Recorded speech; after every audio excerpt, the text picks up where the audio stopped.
Buenos días con todos los asistentes a este segundo Congreso de Geografía. Vamos a dar paso a la siguiente mesa.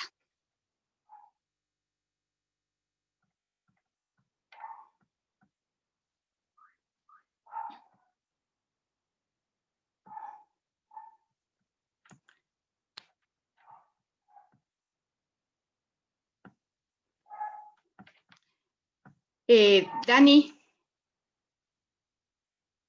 Bueno, tenemos aquí Cuenca, Odomini es Memoria, 1557-2018, a cargo de la licenciada Macarena Montes, de la Universidad de Cuenca, el licenciado Jorge Urgiles, de la Universidad de Cuenca, diseñador Galo Carrión, de la Universidad de Cuenca, ingeniero Juan Urgiles.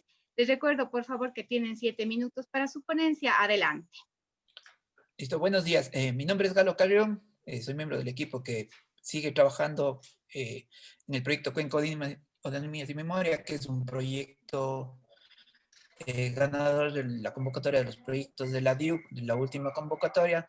Es un proyecto interdisciplinario que un poco lo que busca era visualizar cómo están conformados los nombres de las calles en la ciudad de Cuenca a través de una lectura crítica, sobre todo utilizando categorías que tienen que ver con el género, la clase o la etnia, ¿no?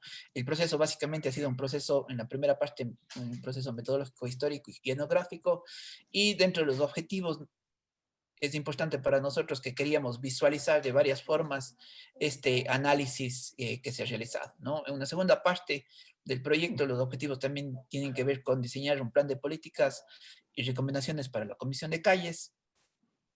La metodología, como ya les contaba, es una metodología que es totalmente interdisciplinaria, tiene que ver con las ciencias sociales, las ciencias de la comunicación y el diseño de información, ¿no?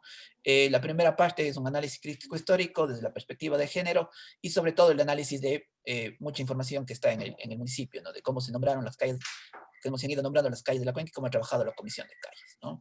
Esta ponencia tiene que ver sobre todo con el proceso de categorización y con la visualización de los reportes que le hemos denominado ejercicios que les vamos a mostrar a continuación, ¿no? Básicamente el proceso de categorización ha seguido estos 4 grandes pasos de recolección de datos. Se ha recolectado información que viene de instituciones públicas como el municipio y información que está disponible de forma libre en la red, ¿no? Luego se generaron las categorías y se clasificaron las calles. Aquí hubo una especie de filtro nuevamente para ver si las categorías, la definición de las categorías seguía funcionando para las calles que iban apareciendo, ¿no? Porque es en un trabajo más de ir viendo qué va apareciendo en las calles, no podemos saber cuáles son todas las categorías al inicio, ¿no? Y finalmente se ha creado una página web para colocar los reportes y la visualización de esta clasificación, ¿no? Se creó una plataforma para la clasificación, es una plataforma en la que la clasificación se hizo mayoritariamente de forma manual por la complejidad de los datos, ¿no? Por ejemplo, la calle Tarqui, no se puede, ninguna de las calles se puede hacer de forma automática, porque, por ejemplo, la calle Tarqui hay que definir, hay que analizar incluso lo que está pasando alrededor de esta calle, si se refiere al río, si se refiere al lugar Tarqui, o si se refiere a la batalla de Tarqui, por ejemplo, ¿no? Entonces, aquí básicamente lo que hicimos son crear 2 categorías, una categoría excluyente donde están, por ejemplo, masculino, femenino, lugar, conmemoración, y unos descriptores que se refieren a la procedencia, por ejemplo, de un personaje o a detalles sobre el lugar o detalles sobre tradiciones, ¿no? Un ejercicio tiene que ver con visualizar la composición en general de la ciudad y es importante para nosotros porque los nombres de las calles, más allá de servir para ubicar un lugar o para nombrar un lugar, son referentes históricos y sociales y reflejos de las negociaciones, de las estructuras de poder que se han dado a lo largo de los años en la construcción de la ciudad, ¿no? Este primer mapa, este primer ejercicio que les cuento nos muestra, por ejemplo, cómo lo que está en violeta es los nombres masculinos, mientras que pueden ver, por ejemplo, lo que está en verde son los nombres que tienen que ver con la botánica, y lo que está en naranja, que son muy pocos, ¿no? Que salta a la vista, que casi no se ven en este primer ejercicio, son los nombres femeninos, ¿no? También tenemos nombres de conmemoraciones, nombres de lugar, que son los celestes, las conmemoraciones son los amarillos, y tradiciones por ejemplo, son los rosados, ¿no? Esto nos permitió empezar a realizar varios análisis, por ejemplo, parroquias, parroquias nuevas como Llanuncay o San Sebastián tienen una composición mucho más variada que parroquias que tienen muchísimos años como el Sagrario, ¿no? Donde podemos ver que hay una composición mayoritariamente masculina. Las líneas celestes son lugar, por ejemplo, la calle Larga se utiliza como un nombre que denomina un lugar descriptivo, ¿no? Y, por ejemplo, también tenemos Gran Colombia, que se refiere a un lugar geográfico, ¿no? En el caso de Llanuncay podemos ver que hay esta preponderancia de tradiciones, y en el caso de San Sebastián, si bien es más variado, pero también hay una predominancia de botánica, ¿no? Otro ejercicio que hicimos tiene que ver con la longitud de, de las calles, mientras que los nombres masculinos suman un total de 384 kilómetros, los nombres femeninos únicamente 20 kilómetros, ¿no? Hay una diferencia de 20 veces, porque no solamente que hay menos calles nombradas por personajes femeninos, sino estos nombres han sido relegados a calles de menor orden, ¿no? Por ejemplo, pasajes o calles sin retorno, mientras que los nombres masculinos se han utilizado para nombrar calles más importantes, avenidas, incluso estamos hablando de cómo está conformada la calle, ¿no? Por ejemplo, la avenida Solano es una avenida que tiene 4 carriles, 2 de ida, 2 de vuelta, mientras que los nombres femeninos es para calles muy pequeñitas, ¿no?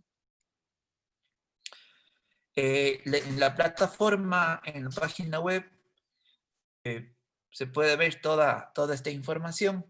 Y adicionalmente hay otros ejercicios que por el tiempo no les podemos mostrar acá. Por ejemplo, hay un diagrama, un soundboard, donde pueden ver cómo está la composición de las calles, ¿no? La lógica con la que nosotros hemos trabajado es como revisar varias formas de visualizar estos datos para que el público ellos se formen su propia visión de cómo ha sido construida la calle, ¿no? Eh, estamos claros que la visualización de alguna forma ya tiene un sesgo, y porque uno elige qué visualizar y cómo visualizar. Mientras más opciones tengamos, la ciudadanía puede tener una propia idea de cómo ha sido creada la calle, ¿no? Les voy a dejar de compartir esta pantalla para mostrarles un poco cómo funciona la página web. Perfecto. Galo, te recuerdo, por favor, que tienes un minuto más para tu Sí, sí, sí, presentación. ya terminé. Gracias.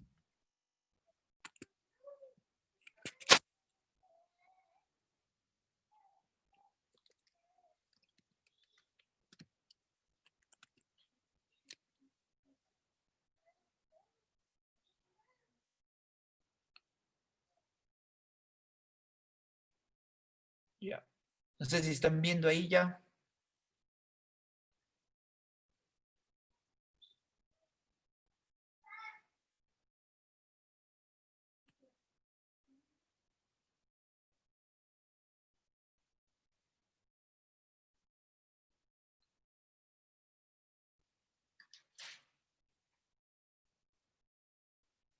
¿Sí están viendo ahí?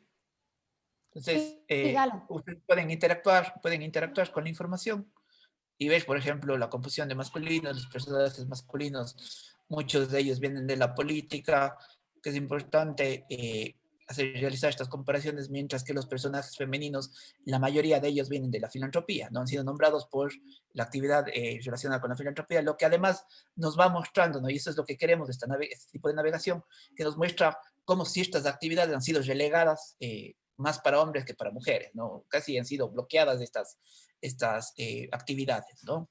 Finalmente, este proyecto tiene una segunda parte. El proyecto actualmente está suspendido, esperamos continuar el año que viene, y tiene una segunda parte en donde queremos hacer, está planificado hacer talleres con la ciudadanía, también una editatona para actualizar Wikipedia y poner toda la información sobre todos los personajes de las calles que no está, y no sabemos, muchas de las veces no sabemos por qué no está, no sabemos por qué ha sido nombrado, ¿no? ¿Quién fue X persona, por ejemplo? Entonces, hay información, pero no está toda la información. Y finalmente está este componente que tiene que ver con realizar recomendaciones a la Comisión de Calles del municipio de Cuenca sobre cómo se deberían nombrar las calles.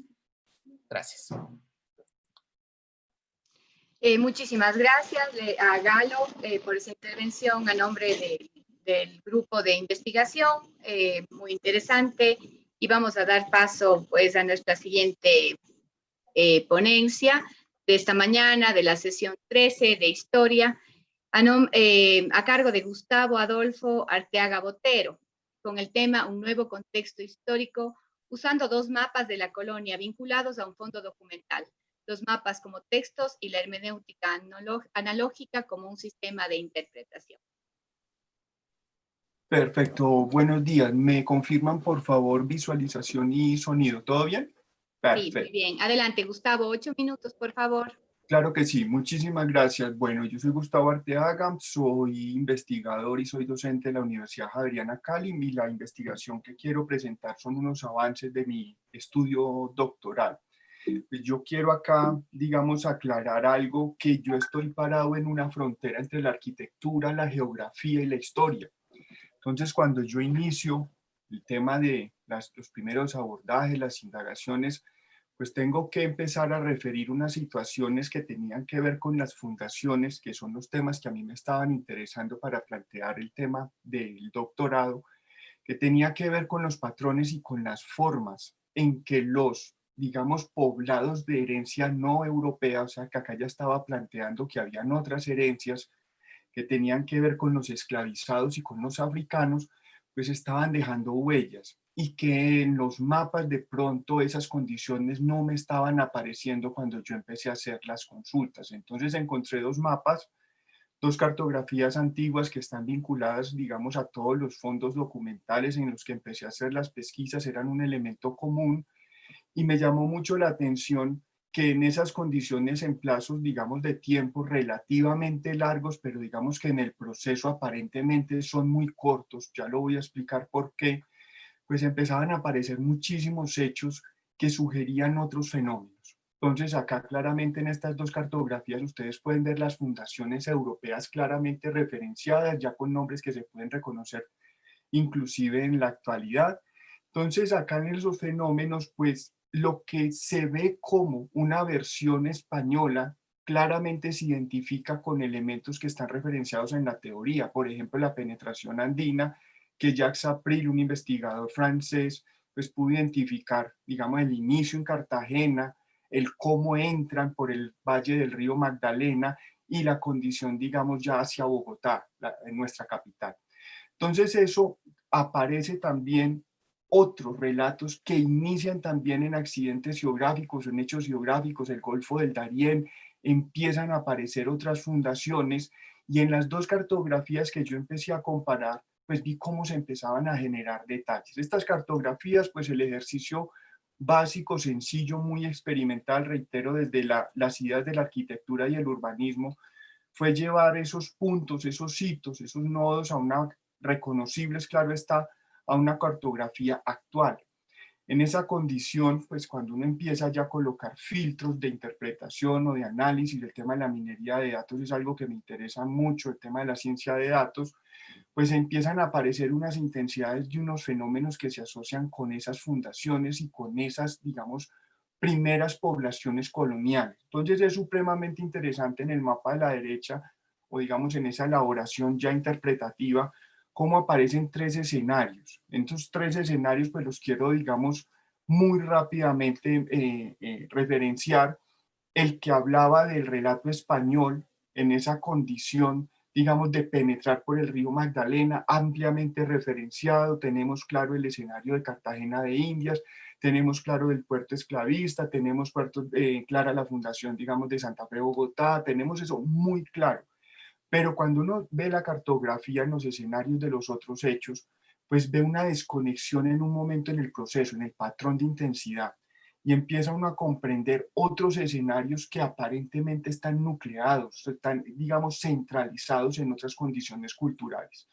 Bajo esa línea, pues yo estoy planteando en este momento, reitero que esto está haciendo en investigación, pues parte de mi insumo de mi investigación doctoral, vienen a plantearse esos otros dos escenarios que me interesan muchísimo. Entonces acá aparece el relato subalterno europeo y el relato subalterno propio en ese escenario sur.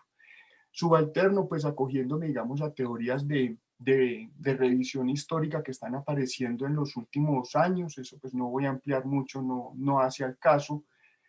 Pero en esa, digamos, discriminación de fenómenos que ya se empiezan a identificar, claramente hay que empezar a traer elementos históricos, y ahí es donde las bases documentales, las bases de los fondos, pues nos empiezan a dar muchísima información, y esos elementos territoriales o esas realidades territoriales que estaban siendo poco identificadas en esas cartografías, digamos, de elaboración imperial española o imperial europea, pues claramente estaban obviando información.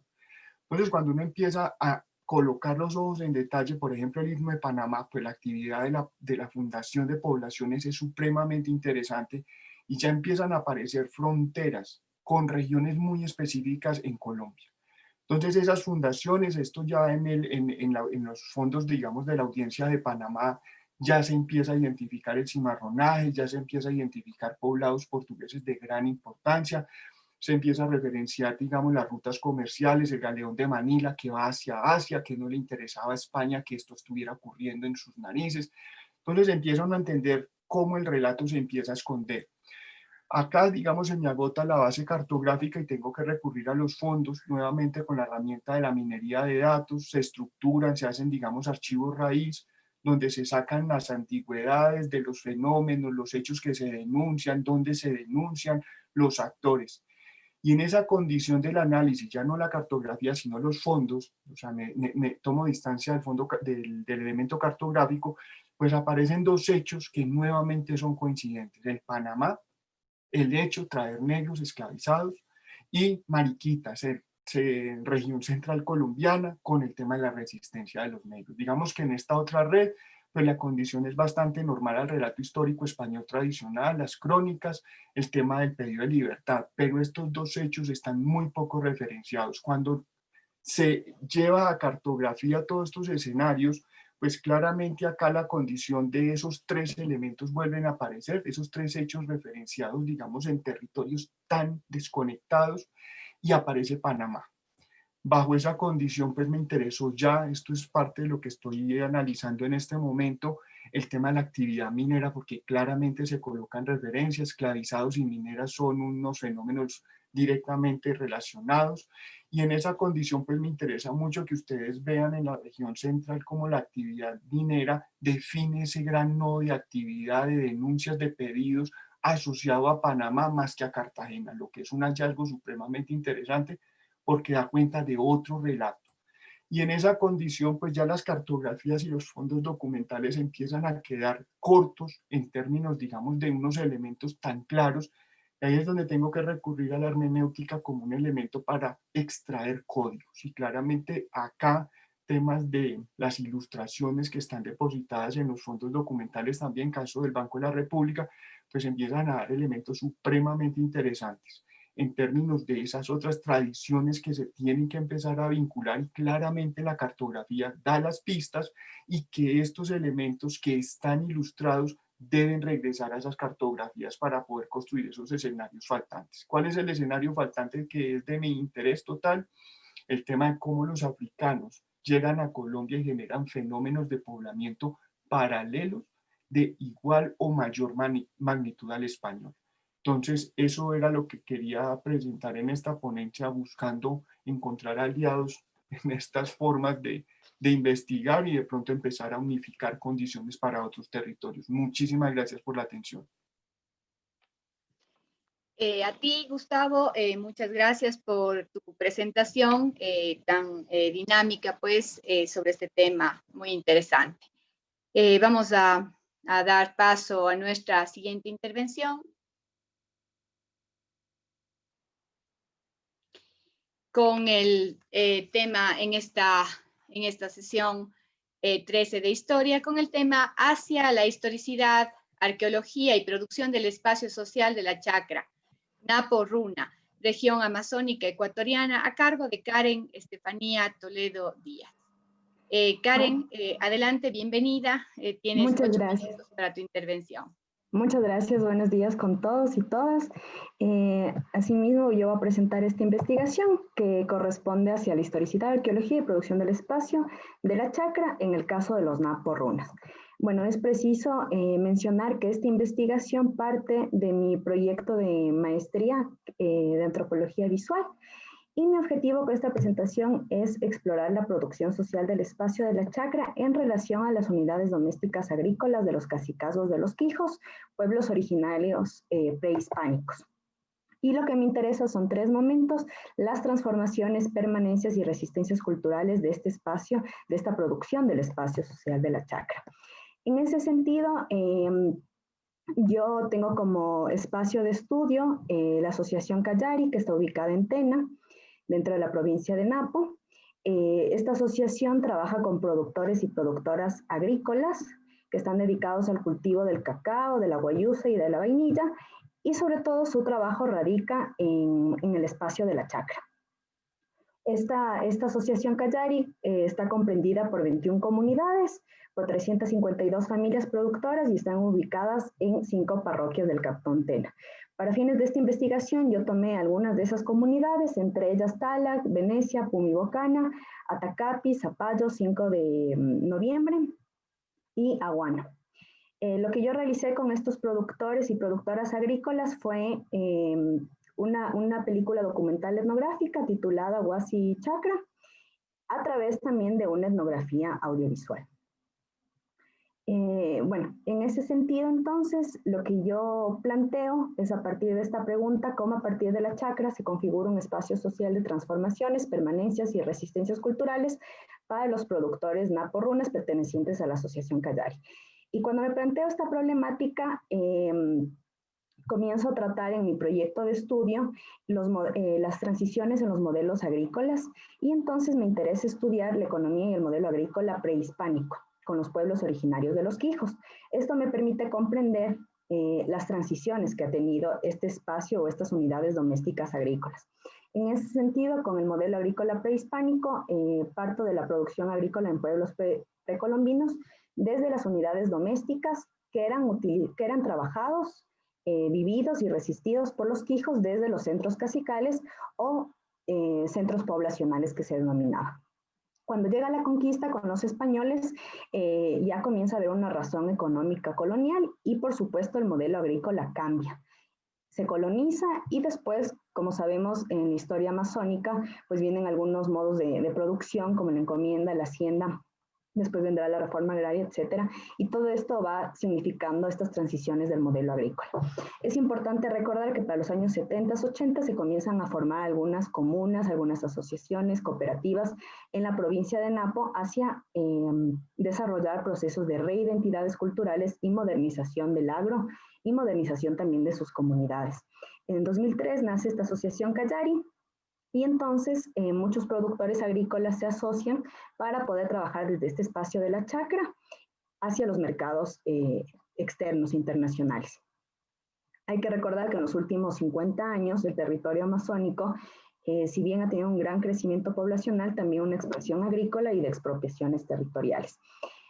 Para la provincia de Napo, en el año de 2017, se constituye el Grupo Napo, el Grupo Chacra, que corresponde a una gobernanza local, una gobernanza participativa por parte de los mismos productores, de entidades privadas, públicas y de cooperación internacional, que promueven que el gobierno provincial de Napo emita una ordenanza que se legalice la chacra. Esta legalización, pues, tiene como base 9 principios de la chacra, que se caracteriza y comienza a buscar una denominación de este espacio social, y se establecen 30 reglas y 38 variables. Para esta investigación, igual he tomado 3 categorías de análisis teórico: la producción del espacio social, la hibridez cultural ontológica y entender la resistencia desde el espacio, pero desde las formas de habitar el espacio. En ese sentido, me ha ayudado para entender la producción social del espacio, pero atravesado de formas de repensar esta producción del espacio desde la hibridez cultural en procesos de acumulación, dominación, que no desaparecen y persisten en los territorios amazónicos, pero que también tiene como característica la resistencia. Como abordaje metodológico, como les mencioné antes, yo parto de una etnografía audiovisual a la que le denomino Retelling Narratives, y esta se suma, digamos, a la producción audiovisual de la película documental, Y esto compone recorridos de cámara, entrevistas filmadas, observación participante y sobre todo para este pequeño momento de la economía agrícola de los Quijos, yo me baso en la documentación etnohistórica y el registro arqueológico. Entre los hallazgos arqueológicos, para entender justamente estas transformaciones y permanencias y resistencias culturales del espacio social de la chacra, era para mí importante entender la producción espacial de los Quijos. Y entonces, parto de algunos rastros etnohistóricos y arqueológicos de autores, por ejemplo, como Andrea Cuellar, el padre Pedro Porras, o Udo Oberon, y ellos me ayudan a comprender cómo esta organización económica de los napos, pero desde la historicidad de los cacicazgos de los Quijos. Es decir, desde una perspectiva arqueológica regional, donde lo que me permite comprender es la producción agrícola, pero en relación también con la estructuración política cacical de los Quijos.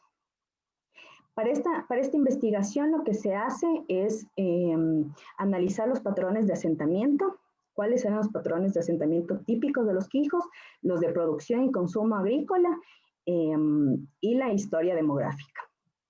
En ese sentido, el primer hallazgo, digamos, es que en los espacios en los que los Quijos habitaban, habían dos espacios, el espacio comunitario y el espacio político estatal.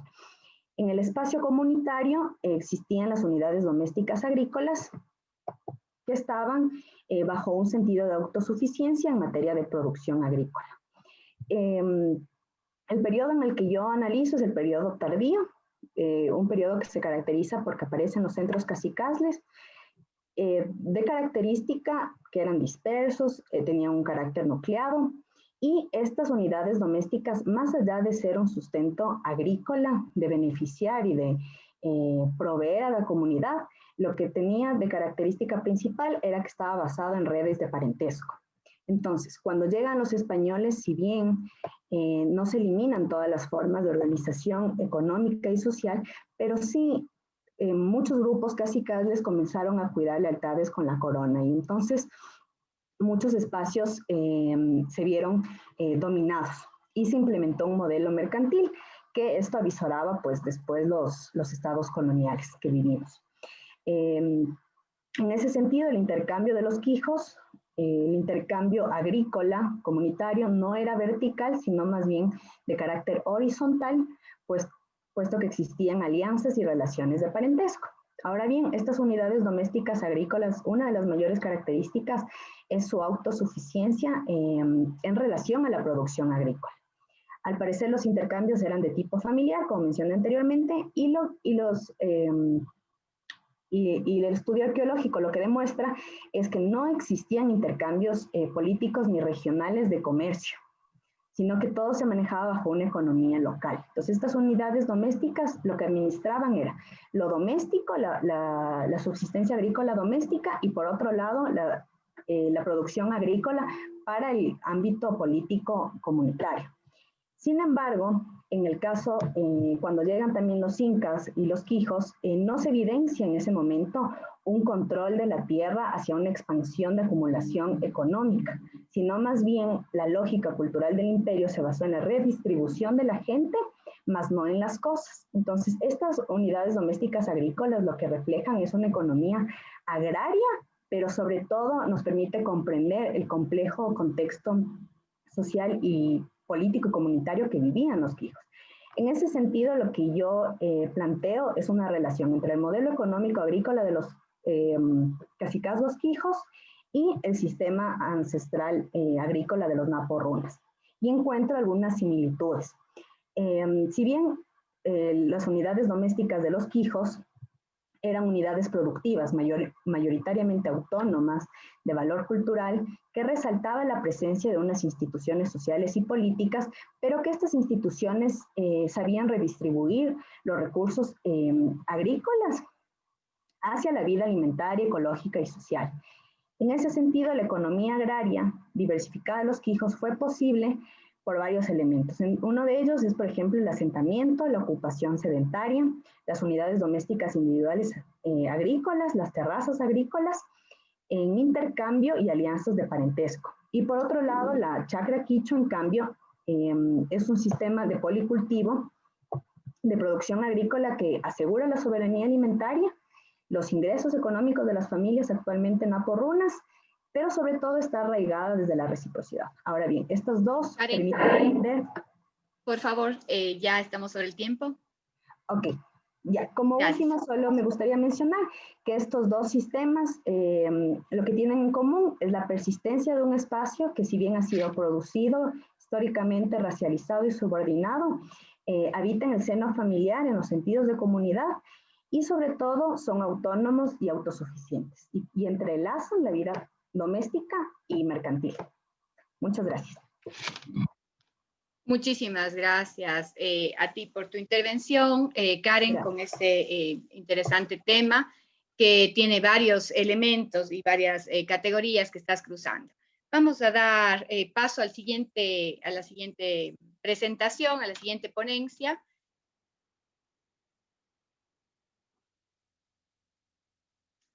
De esta sesión del Congreso, del segundo Congreso Nacional de Geografía. Buenos días con todos. No sé si estamos Buenos con el días. audio. Sí. El tema es arquitectura vernácula como testigo de la historia y las transformaciones geográficas espaciales entre 1980 y 1916, a cargo del grupo de investigación conformado por Andrea Galle, Julia Tamayo, Genoveva Malo y Verónica Eras. Andrea, bienvenida y pues adelante con la intervención. Te recuerdo, por favor, que tienes 8 minutos para hacerla. Muy amable, muchas gracias. Buenos días con todos y todas los presentes. A nombre del Grupo de Investigación Arquitectura Vernácula, nos es muy grato presentarles la ponencia Arquitectura Vernácula como testigo de las transformaciones históricas y geográficas espaciales entre 1980 y 2016. La arquitectura vernácula ha sido concebida como desde el proyecto como un sistema complejo de relaciones semánticas, entre las que podemos encontrar la cultura, la interculturalidad, lo global, lo local, la vivienda y el contexto. En el contexto es en donde abordamos el tema que se desarrolla en el presente congreso, que es la geografía. La geografía vista como un testigo de las transformaciones espaciales. La metodología del proyecto se abarca en 3 etapas. La primera, que es la contextualización histórica, ya que teníamos un referente de un proyecto realizado en 1980 bajo el CIDAB y la Universidad de Cuenca con el arquitecto Patricio Muñoz Vega, en donde se levantaron 1.003 edificaciones en las provincias de La Suay, 48 parroquias, y en las provincias del Cañar, con 30 parroquias. Este levantamiento se utilizó la ficha que vemos en la imagen, en donde la dirección era una dirección análoga, pues solamente referenciaba un hito, una plaza, pero no nos daba una ubicación geográfica exacta. En el 2016 se realiza un fichaje y constatación de estas 1.003 edificaciones, bajo la dirección de la arquitecta Julia Tamayo, donde se realizó un proyecto conjunto entre la Universidad de Cuenca y la Universidad de La Suay. Lo importante de este proyecto es que se da un paso hacia las bases de información geográfica y hacia las bases de datos, ya que esto nos permite tener toda la información almacenada para realizar varios tipos de análisis. Las fichas que se utilizaron fue la que se puede referenciar en la imagen, y lo importante aquí fue que se realizó una ubicación geográfica de cada una de las viviendas a través de sistemas de coordenadas geográficas. Ocupamos el sistema WGS 184 con la zona 17 sur, en donde aquí tenemos ya una coordenada X y una coordenada Y que nos da una ubicación de cada una de las edificaciones, que es la diferencia con 1980, en donde la dirección era análoga. La documentación de transformaciones espaciales nos lleva a ver unas referencias y qué es lo que ha pasado a través del tiempo desde 1980 al 2016. Vemos en el mapa cómo podemos ver ya territorializado cada una de las parroquias para poder entender el contexto global de estudio. Dentro del proyecto hemos realizado 4 categorías. La primera, que les presentamos como ejemplo, de la parroquia El Tambo, en donde vemos cómo una de las viviendas se mantiene desde 1980 hasta el 2016. En Biblián tenemos el ejemplo de una de las edificaciones que ha sido sustituida, es decir, han cambiado la edificación vernácula de 1980 por una construcción actual. Como ejemplo, también tenemos en Tarqui, dentro de la categoría demolida. La edificación de 1980 ya no ha sido posible constatarla en el 2016. Y también tenemos la siguiente categoría representada en la parroquia Cochapata, que es no constatada. Esto se debe a que la dirección que teníamos era una dirección imprecisa y los datos para localizar esta vivienda eran la dirección y el nombre del propietario. Y como sabemos, muchas de las parroquias han crecido y ya no se puede localizar a su propietario, o las personas que han llegado a habitar ese nuevo espacio no son o no conocen sobre la historia de ese lugar, entonces fueron imposibles constatar varias de las edificaciones. Dentro de los resultados del proyecto es importante recalcar que se cuenta con una amplia información. Hemos tomado solamente 3 resultados que se relacionan a la geografía presentados dentro de este congreso. El primero que vamos a ver es el relacionado con la cartografía y los mapas. Aquí les mostramos un mapa de 1980 que más bien era como un croquis en donde se localizaban cada una de las edificaciones. Y la georreferenciación que hemos realizado en el 2016, donde lo importante es que hemos podido realizar un inventario con exactitud. Es decir, ahora sabemos exactamente dónde tenemos localizada cada una de las edificaciones. Esto con miras de poder mantener y no perder nuestro patrimonio. Algo también importante dentro de la geografía es que actualmente contamos con imágenes satelitales, como vemos en el mapa del 2016, el que nos permite realizar varios análisis ya sobre una visión global, porque tenemos aquí una visión macro, donde podemos ver el crecimiento de la urbe a través de la población, de la economía, y también podemos entender qué es lo que está pasando con nuestro patrimonio para que el patrimonio no se pierda. Y todos estos factores aportan o contraponen al mantenimiento o a la pérdida del patrimonio. Otro de los resultados importantes que les exponemos es las transformaciones espaciales. Los sistemas de información geográfica sin duda nos aportan para no solo entender una visión global, aérea, de qué es lo que pasa en el contexto o cómo se conforma este nuevo contexto, sino que también nos permite realizar cortes transversales, en donde podemos entender la topografía como parte de este contexto y del paisaje que forma la construcción de cada una de nuestras parroquias. Les mostramos 2 ejemplos a través de las transformaciones espaciales. El primero es cómo se mantiene el perfil. Aquí hemos ejemplificado la parroquia de Pacha, en donde podemos ver que a través de los 36 años que han pasado, las 2 edificaciones que se ven en la imagen se han mantenido, conservando el perfil de la parroquia y armonizando con el contexto. Esto no ha sucedido en la parroquia Biblián de la provincia del Cañar, en donde los 2 ejemplos que tenemos nos muestran que las edificaciones vernáculas han sido sustituidas por construcciones nuevas, pero no son unas construcciones que se adaptan a la topografía del lugar, sino que irrumpen con este entorno y nos lleva a generar un perfil con unos cambios bruscos que no se adaptan con el paisaje armónico que tenía la arquitectura vernácula en 1980. Y por último, otro de los ejemplos que les presentamos de los resultados obtenidos en relación a la geografía es el aporte de los sistemas de información geográfica para los análisis.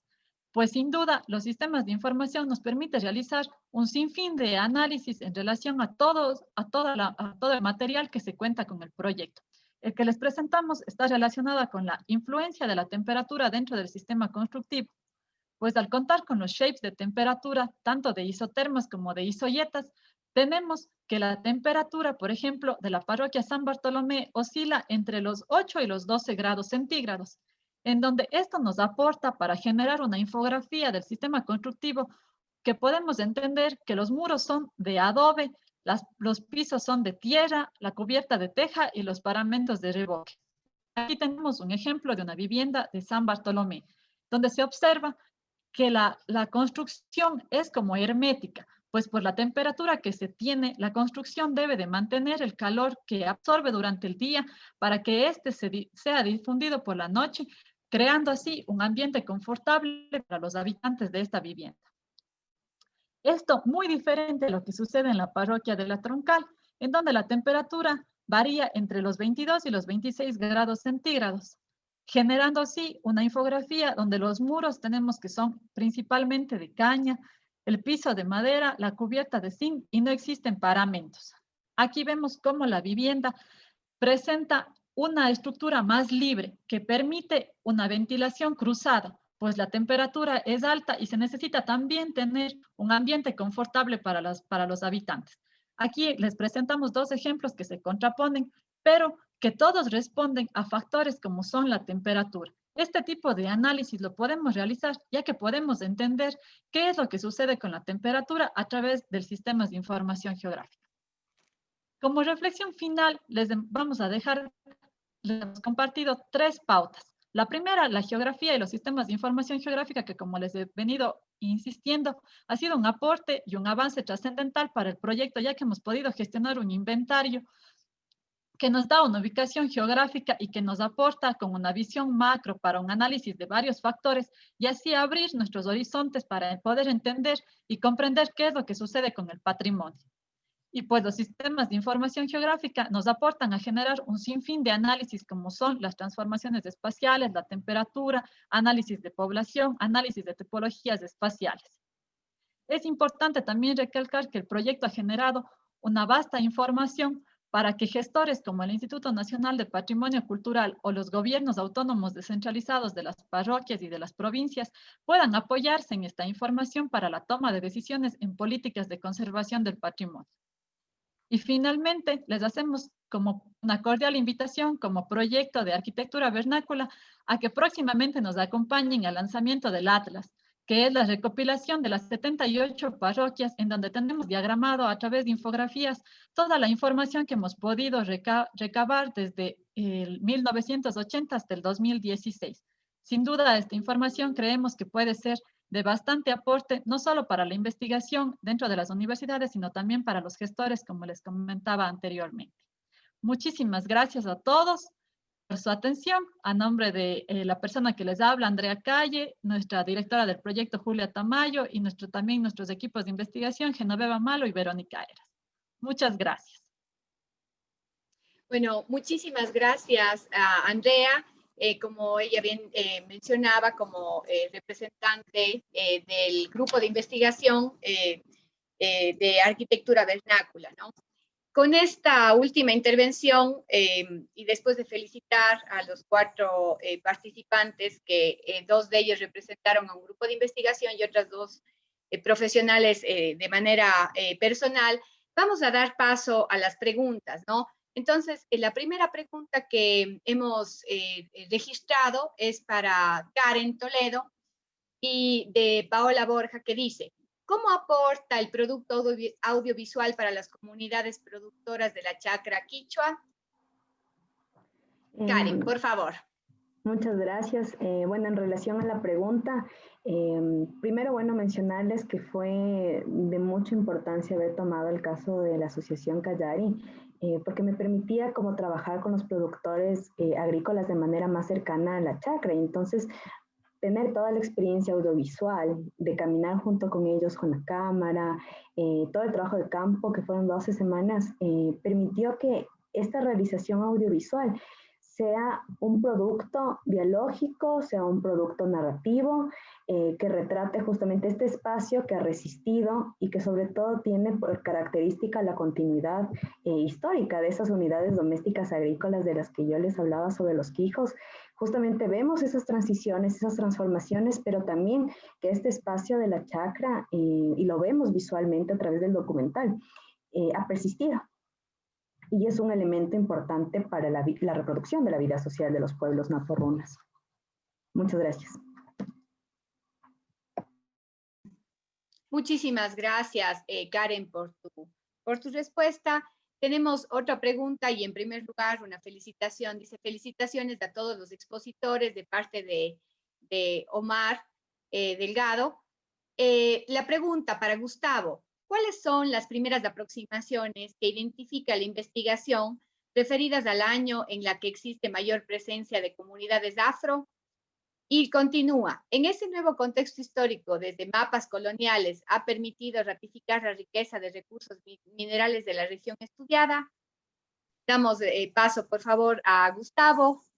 Perfecto, muchísimas gracias por las dos preguntas. Muy interesantes las preguntas. Primera pregunta es demoledora, porque uno puede decir que con los primeros, digamos, exploradores llegan africanos y no llegan esclavizados. Parece en las crónicas mucha evidencia, pues que traen, digamos, los sacerdotes que llegan con Colón, traen servicio africano, pero también vienen militares que ya habían estado residiendo, digamos, en España bajo condiciones de libres. Eso es supremamente interesante. ¿Dónde se radican? En Panamá. Y digamos que el enclave fuerte comercial africano, que ya hay muchísima evidencia, y es muy interesante porque son mujeres lo que se ha empezado a rescatar con arqueología en la antigua Panamá, es el puerto de Portobelo. Entonces esa condición está emergiendo, eso es supremamente reciente en Colombia, digamos el ICANN, que es el Instituto Antropológico, está haciendo investigaciones de campo ya en Santa María de la Antigua Darién, que es la primera fundación que hacen los españoles, y asociado está la presencia africana y digamos que no en esclavizados aparentemente, ya que eso es una cosa muy interesante. Y el vínculo con la minería, pues es innegable. La industria, digamos, la gran empresa de la trata, digamos, liderados no por el imperio portugués, sino, digamos, ya por comerciantes portugueses asociados con ingleses y con franceses, inclusive asiáticos, pues ese barco que yo les mostré, la champán, es de tradición japonesa. Pues ahí hay un vínculo asiático también supremamente potente. Y aparentemente las costas, digamos, del Golfo africano, digamos, Guinea, toda esa región, asimila la minería y las tradiciones y son las que se traen a la costa colombiana. En la misma época, más o menos 1508 a 1522. O sea, que el vínculo entre regiones mineras del centro del país en posesión no española, esto ya está en discusión, esto ya parece ser posesión portuguesa, y por eso, digamos, esa provincia se llama terra firme, y la discusión geográfica en este momento sobre esa provincia, pues está planteando, digamos que eso es algo que yo estoy abriendo en muchas otras evidencias que estoy encontrando. El hecho de las fundaciones ya afro, pues eso ya en la documentación del Fondo de la Audiencia de Panamá, pues es demoledor. Entonces ahí se está reconstruyendo, digamos, en esa revisión, esas microhistorias, esos vínculos que son supremamente interesantes. Gracias por la pregunta. Muchas gracias a ti, Gustavo, por tu respuesta. Avanzamos con otra pregunta de Carla Hermida para Andrea y el equipo de investigación de arquitectura vernácula. Sin duda, da mucha tristeza evidenciar las demoliciones o los reemplazos de la arquitectura vernácula. Pero si nos ponemos en los zapatos del dueño, el inmueble patrimonial no le generaba ningún ingreso, sino muchos gastos de mantenimiento. ¿Alguna idea de cómo se podría lograr balancear esto, ya que actualmente la ley prohíbe al Estado nacional y o local invertir en inmuebles privados? La pregunta para Andrea, por favor. Muchas gracias, Carla, por la pregunta. Voy a dar paso a nuestra directora del proyecto, Julita, para que ella pueda intervenir en la respuesta de la pregunta. A ver, buenos días a todos y a todas las que están presentes. Pues de hecho es un problema serio este de la arquitectura vernácula. Para empezar, hasta no hace mucho, las mismas instituciones de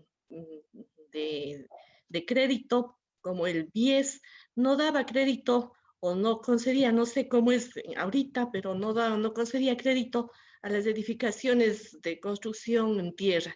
Entonces, por allí mismo las políticas de Estado de alguna manera están truncando el que estas edificaciones se mantengan o que se hagan incluso unas nuevas. Entonces, sí es un problema bastante serio porque personalmente, particularmente, como dicen, cuesta mucho. O sea, actualmente, por ejemplo, si se requiere hacer una edificación vernácula Es bien complicado conseguir la paja, conseguir la misma tierra, el tipo de tierra que es pertinente para este tipo de edificaciones, la madera de esas características, porque ya todo está, más bien todos los materiales de construcción están incluso formateados para una construcción, si no es industrial, pero semi-industrial.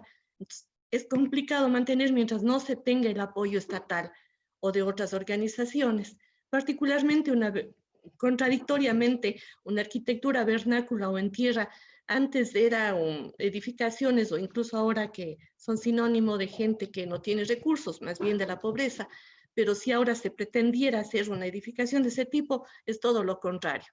Se requiere mucho dinero, mucho esfuerzo y hasta técnicamente los constructores populares ya están desapareciendo, por lo tanto, ese conocimiento ancestral también está en extinción. Esa sería la pregunta. No sé si otras personas del equipo quieren agregar o sumar opiniones. Gracias. Muchísimas gracias, Julia, por su intervención. Muy interesante, efectivamente, abordar otra temática que es, digamos, relativa, ¿no?, al tema de la arquitectura vernácula. Vamos a dar paso a otra pregunta que tenemos de Macarena Montes. Dice, buenos días, una pregunta para Andrea.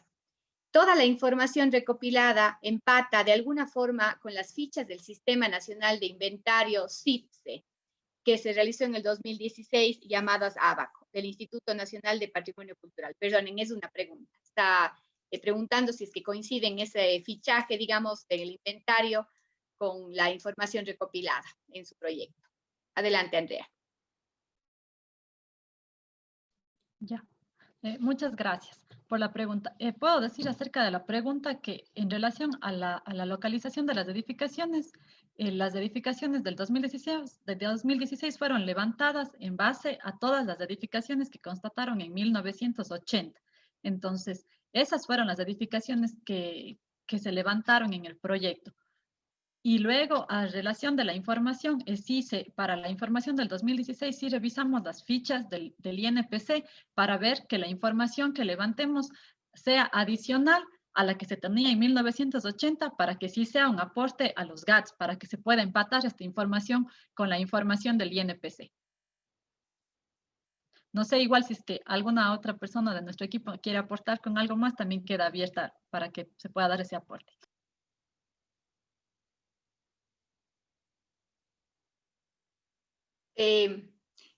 Buenos días, Genoveva, no te escuchamos.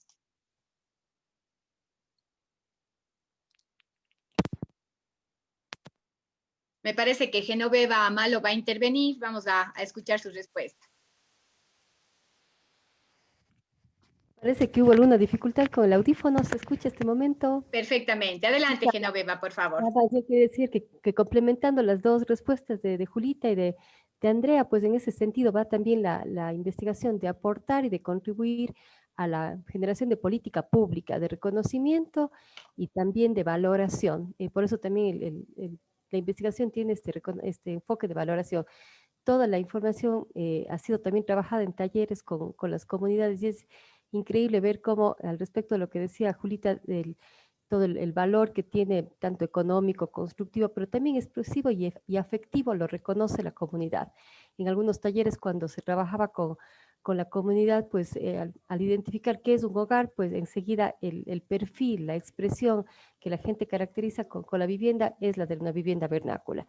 Entonces, esto también sumado a toda la información que se puede aportar de levantamiento de datos y aportar también a las nuevas fichas CIPSE, pues yo creo que el proyecto abarca una intención enorme, que en este sentido va por la conciencia, por la generación de política pública, por el rescate, por la valoración y obviamente el sentimiento de rescate y de permanencia que debe tener el patrimonio cultural.